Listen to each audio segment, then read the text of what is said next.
Bonjour tout le monde. Je tiens tout d'abord à remercier donc toutes les personnes qui ont contribué à ce que je puisse participer à cet important atelier. De peur d'oublier des noms, je ne vais pas citer des noms ici. Donc je vais vous parler aujourd'hui d'une expérience qu'on avait eue, non pas spécifiquement sur la RAID, même si on a un certain nombre de projets actuellement dans ces trois pays qu'on suit un peu de loin. Je vais vous parler plutôt de la gestion communautaire qu'on a observée, étudiée pendant plus d'une quinzaine d'années maintenant à Madagascar, mais aussi depuis 5 ou 6 ans au Mali et au Niger, dans le cadre d'une coopération internationale avec le CIRAD Forêt, avec qui nous travaillons donc sur les cas maliens et nigériens. Donc, je vais brièvement vous parler du contexte et de la gestion communautaire, des paiements pour services environnementaux. Je ne vais pas faire en fait des définitions parce que je pense qu'il ne faut pas essayer d'aller dans une présentation des définitions qui vont probablement aller dans des polémiques après parce que c'est comme ça. Mais je vais juste donner un aperçu de ce qu'on comprend par gestion communautaire et des paiements pour services environnementaux et de quelle façon donc ces instruments-là puissent permettre donc de viabiliser la gestion communautaire en tant que stratégie, parce que en fait l'objectif ce n'est pas la gestion communautaire, l'objectif c'est la foresterie durable, l'usage durable des ressources forestières en général.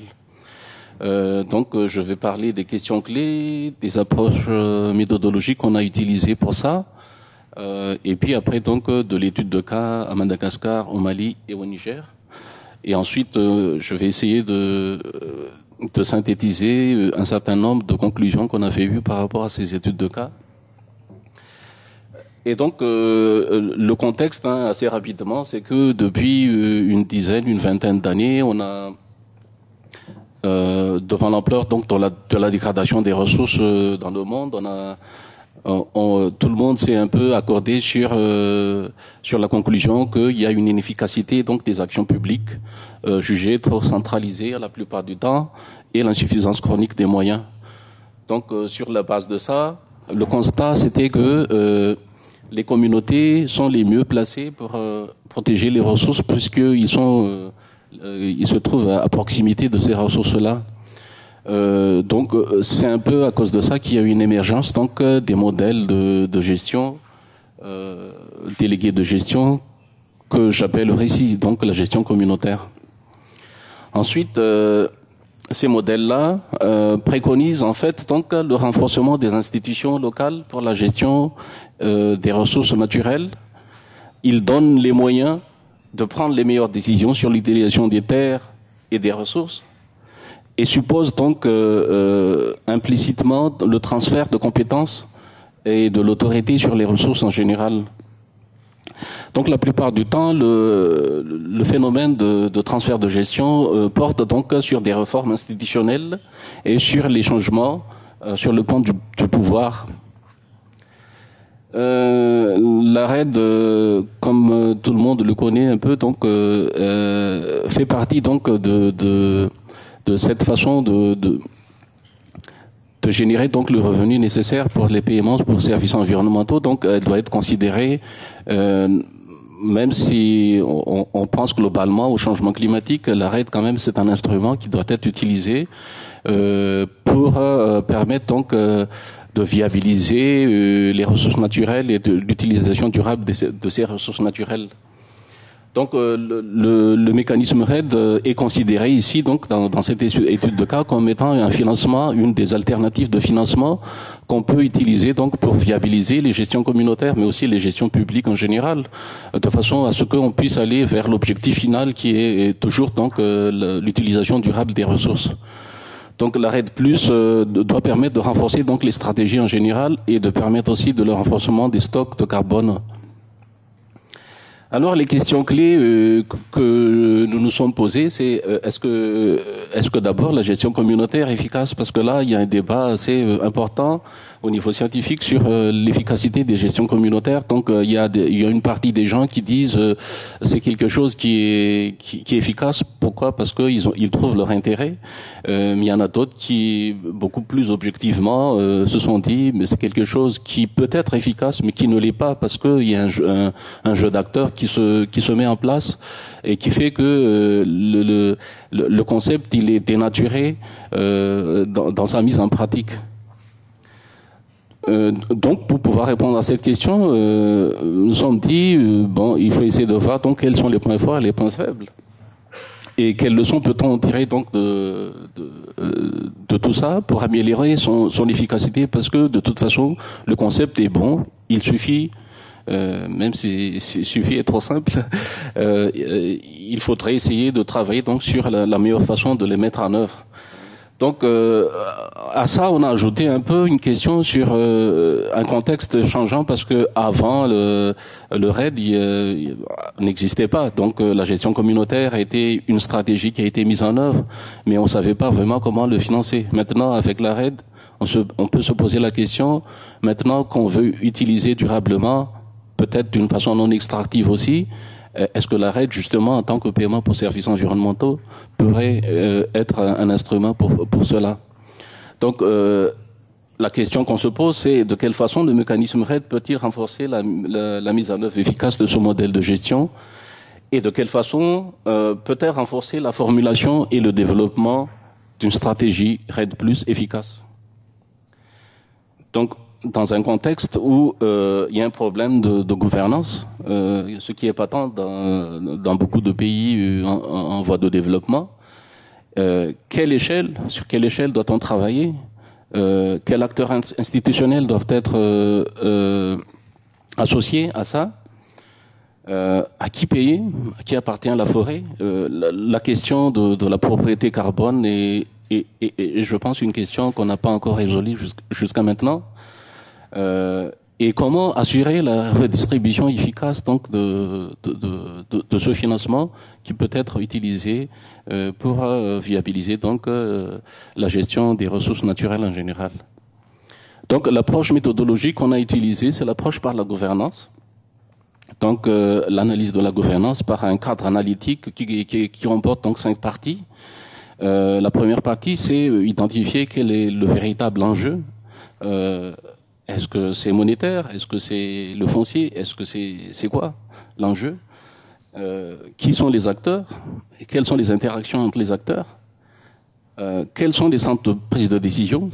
Où se trouvent les centres de prise de décision? Est-ce que c'est autour, par exemple, d'une réunion entre la commune, les communautés de base et le service forestier, ou bien est-ce que ça se trouve un peu plus haut, ou même au niveau mondial? Et ensuite, donc, quelles sont les normes, quelles sont les règles sur lesquelles s'accorde tout le monde et qui sont respectées? Et enfin, en considérant que la gouvernance c'est un processus, c'est pas quelque chose qui est inerte, c'est quelque chose qui va changer en fonction du contexte et en fonction des acteurs qui sont à l'intérieur de ça. Donc, l'approche méthodologique, justement, c'est de se dire, voilà, on va essayer d'analyser la gouvernance. Et donc, on suppose que si on a mis en place une stratégie comme la gestion communautaire, c'est parce que on a constaté qu'il y avait un déficit de gouvernance. Donc, les politiques publiques, justement, leur rôle doit essayer donc de changer le comportement des gens pour passer d'une gouvernance non soutenable à une gouvernance soutenable, et dans laquelle donc la gestion communautaire, ou la RAID+, ou la réforme des administrations ne constituent que des stratégies en appui à des politiques publiques qui doivent permettre de changer le comportement des gens. Alors nous avons effectué donc sur ces dizaines d'années qu'on a travaillé sur la gestion communautaire, on est allé regarder mais quelle politique publique. Et donc la politique publique, c'est quelque chose qui doit changer le comportement des agents économiques. Mais bon, quel type d'agents économiques existe? Donc on s'est dit, voilà, si on regarde donc le phénomène de rationalité suivant les études des institutionnalistes en général, l'agent économique, il est dans un environnement contraignant, dans lequel donc la rationalité est ce qu'on appelle la rationalité maximisatrice sous contrainte. Donc là, on a des contraintes légales, mais également des contraintes physiques à cause des ressources biologiques qui se raréfient dans le temps. Donc, en général, le comportement de l'agent économique est basé sur une rationalité substantielle parfaite dans laquelle donc le calcul ou la stratégie constitue donc la raison pour répondre à des normes respectées. Et la plupart du temps, la coordination est la source des institutions. Donc, toute politique publique, tout règlement qui se met en place, se fait dans le cadre d'une coordination qui se fait à ce niveau-là, parce que les individus ont cette rationalité qui leur permet de calculer combien ils gagnent, combien ils ne gagnent pas, quand ils s'associent à un certain nombre d'actions. Et la plupart du temps, on pense que quand les agents économiques ont cette rationalité substantielle, la gouvernance peut s'améliorer. D'habitude, c'est soutenable. Mais devant les différentes formes d'action, de pratiques informelles qui existent, surtout dans les pays en développement africains en général, on s'est dit, mais les politiques publiques on a un problème de méthodologique pour appréhender justement en se disant, mais pourquoi les gens ils ne respectent pas les règles, pourquoi on n'arrive pas à se développer, pourquoi il y a un certain nombre de profits qui peuvent être obtenus par les gens, mais ils ne bougent pas pour le faire. Donc nous on avait en étudiant ça, on a vu qu'en fait il y avait des possibilités où il y a des groupes sociaux comme à gauche là sur le groupe social numéro 1 qui peut être au niveau de la loi, donc au-delà de la loi ou bien au-delà des capacités des ressources à se régénérer. Donc la plupart du temps les groupes sociaux qui se trouvent au-dessus de la loi sont constitués des groupes sociaux qui pensent être au niveau hiérarchique le plus élevé dans ces sociétés-là, et les groupes sociaux les plus défavorisés la plupart du temps sont considérés comme étant les pauvres dans ces groupes sociaux. Et donc, le comportement de l'agent économique n'est plus, dans ce contexte-là, une rationalité substantielle, mais plutôt une rationalité sociale, où c'est la culture qui domine et qui est la raison principale pour un individu d'adopter un comportement conforme à des règles. Donc, on dit, voilà, je fais quelque chose, mais c'est parce que nos grands-parents, ou c'est parce que ça s'est fait depuis, et donc on veut pas le changer, etc. Malheureusement, cette forme de rationalité, de comportement d'agent économique font que, comme je l'ai mis sur la figure à côté, on va au-delà des contraintes qui sont acceptables et qui permet donc de dire que ça conduit inévitablement à un système de gouvernance non soutenable parce que ça va avoir des impacts au niveau des ressources naturelles en général. Mais ces deux choses-là, on peut pas dire qu'il y a une société où les gens ils pensent stratégique et il y a une société où les gens pensent culture. Ça peut être quelque chose qui existe dans une même société. Et donc le problème justement c'est de dissocier de quelle façon, de se dire tiens mais est-ce qu'on est en présence de quelqu'un qui pense économique ou est-ce qu'on est en présence d'une personne qui agit et qui pense avec des mobiles sociales pour ses actions. Donc ce questionnement, cette approche théorique nous a permis de dire mais est-ce qu'on va aborder donc l'analyse de tout ça du point de vue du droit ou bien sur les intérêts. Et donc nous avons pris l'option de passer au niveau des intérêts. Pourquoi au niveau des intérêts? Parce qu'on s'est dit, bon, finalement, c'est un problème de pouvoir. Les communautés ont-ils effectivement le pouvoir nécessaire pour mettre en œuvre ce qu'ils veulent au niveau des terres? Qu'il s'agit de pouvoir institutionnel ou qu'il s'agit de pouvoir technique qui leur permet de mieux gérer les ressources en général. Donc le pouvoir, il peut être conféré de deux façons, soit par la loi, par le pouvoir coercitif qui est donné par la loi, mais il peut être également, il peut se baser aussi donc sur des motivations financières ou monétaires qui justifient les hiérarchies des sociétés en général. Donc, l'étude de cas que nous avons effectuée concerne la façon de viabiliser justement les gestions communautaires de quelle façon essayer de renforcer le pouvoir coercitif à partir de motivations monétaires, à partir de la fiscalité forestière. Donc la question principale dans les études de cas qu'on avait effectuées, c'était de comment renforcer le pouvoir économique des gestionnaires locaux afin qu'ils puissent résister aux transactions d'origine externe, les négociants, etc., pour assurer donc une rentabilité économique. Donc voilà, on a fait une analyse comparative entre les trois pays, donc le Mali, le Niger et Madagascar. Avec ici donc quelques informations sur les surfaces forestières qui existent dans ces trois pays-là, la diminution de ces surfaces-là, et puis on a une vue générale en fait des expériences des pays avant l'étude des cas. C'est que il y a eu les bases juridiques donc dans ces trois pays-là depuis plus d'une dizaine d'années, en 92 au Niger, en 97 au Mali, en 95 à Madagascar. Et puis les expériences qu'on avait de la fiscalité forestière qu'on avait mis en place étaient prometteurs donc au niveau national en 92 au Niger. Ça a été fait au niveau de Madagascar, dans une région seulement, et au niveau national également au Mali. La plupart du temps, on a pour pouvoir mettre en place donc un système de fiscalité forestière qui viabilise les gestions communautaires. On fait d'abord une étude des filières de production, soit de bois de feu, soit de bois d'œuvre. En fait, les produits qu'on peut tirer au niveau de la ressource. Et puis à partir de ça, on se dit ben voilà la structure des prix. On va essayer maintenant donc de partager, de prélever un pourcentage pour essayer de retourner ça au niveau de la gestion des forêts en général.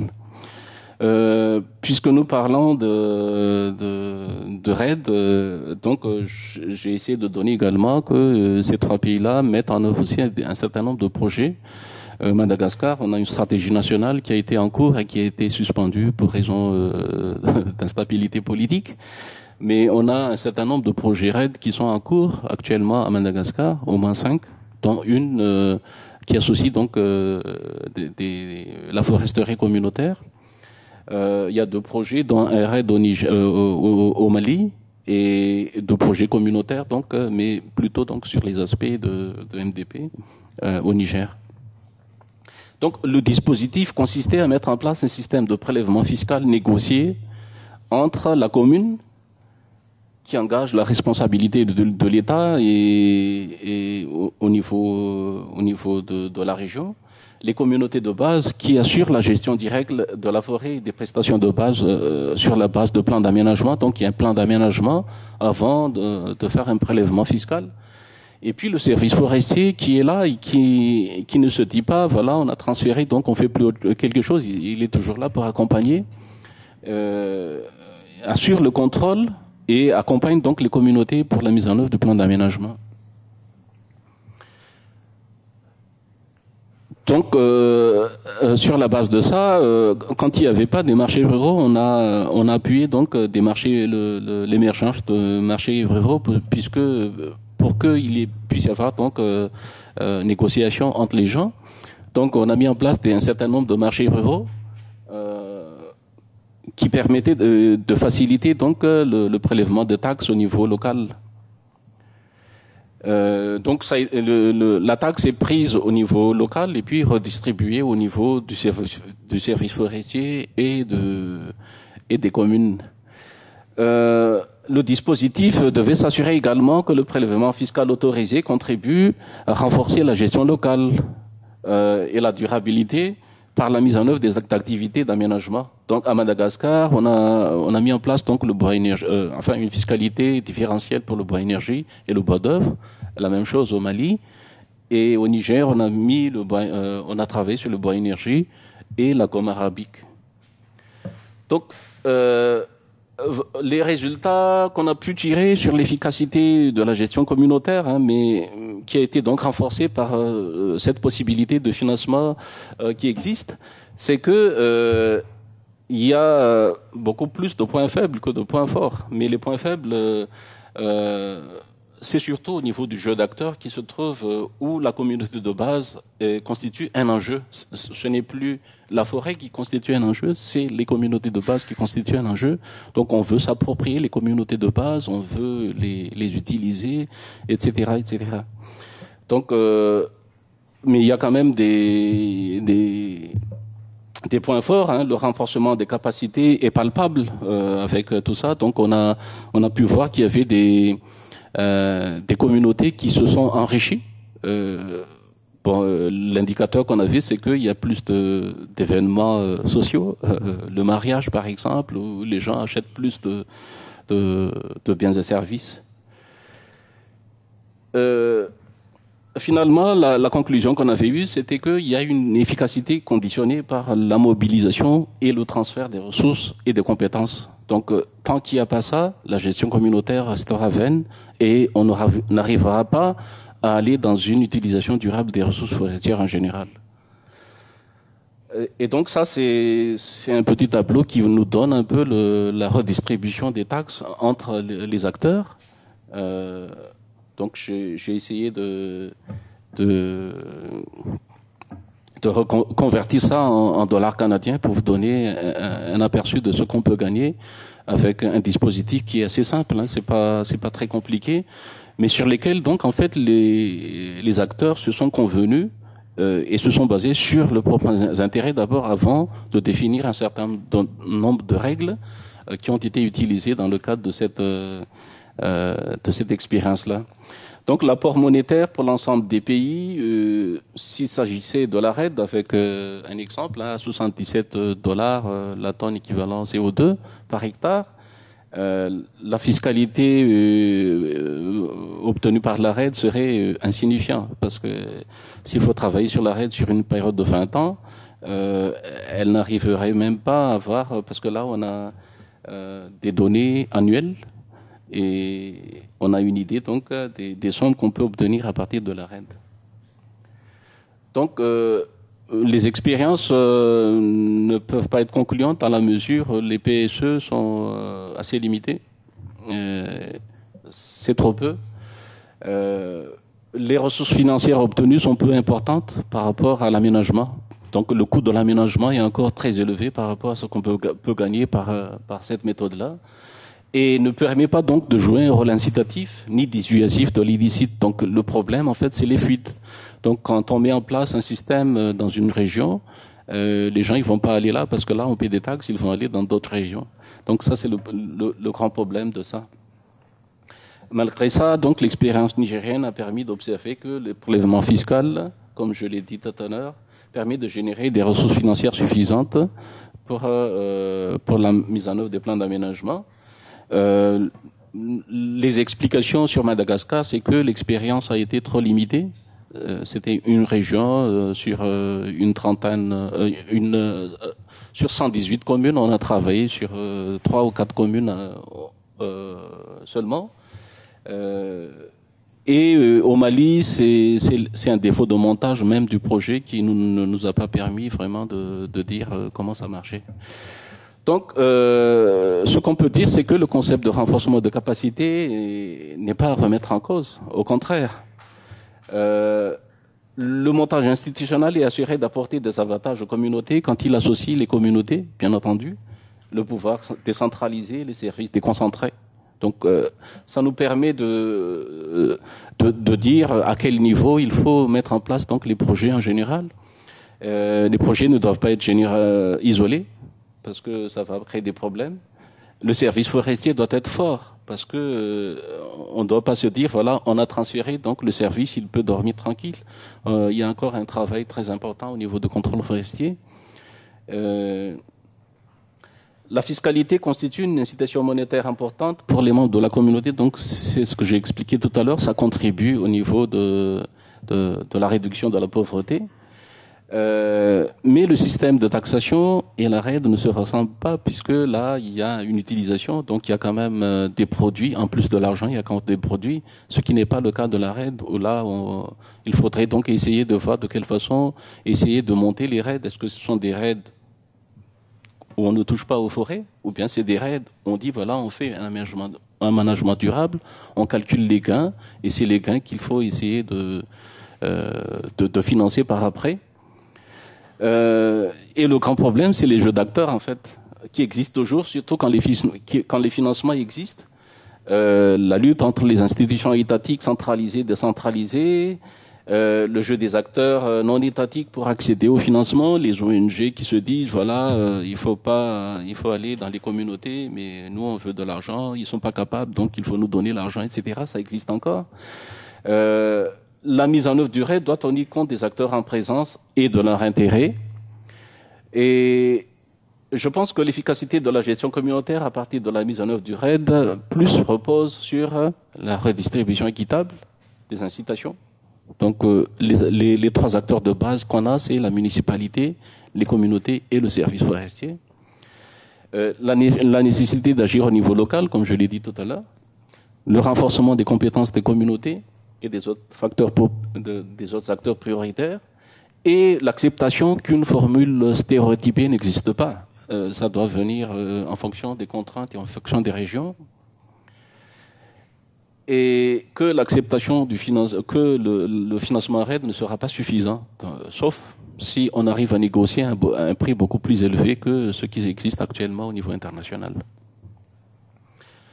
Et enfin, un acquis important dans l'étude de cas, c'est au niveau méthodologique, parce que, comme je l'ai dit tout à l'heure, l'analyse de la gouvernance à partir des jeux d'acteurs a permis de voir si effectivement les enjeux sont là, parce qu'il s'agit d'un processus. Donc aujourd'hui, on regarde, il y a peut-être une déficience de la gouvernance, mais demain, après 10 ans, il faudrait essayer donc revoir encore une fois. Et donc je pense que ce dispositif qui consiste à essayer de revoir les enjeux, les acteurs, les centres de décision, les normes et les processus, permet de définir après une dizaine d'années, si les normes et le fonctionnement de la gestion est resté la même. Donc ça va nous permettre de passer d'une gouvernance soutenable des forêts à une gouvernance encore mieux soutenable dans le futur. Donc voilà, je vous remercie de votre attention. Voilà quelques documents que j'ai utilisés pour la présentation. Je vous remercie de votre aimable attention.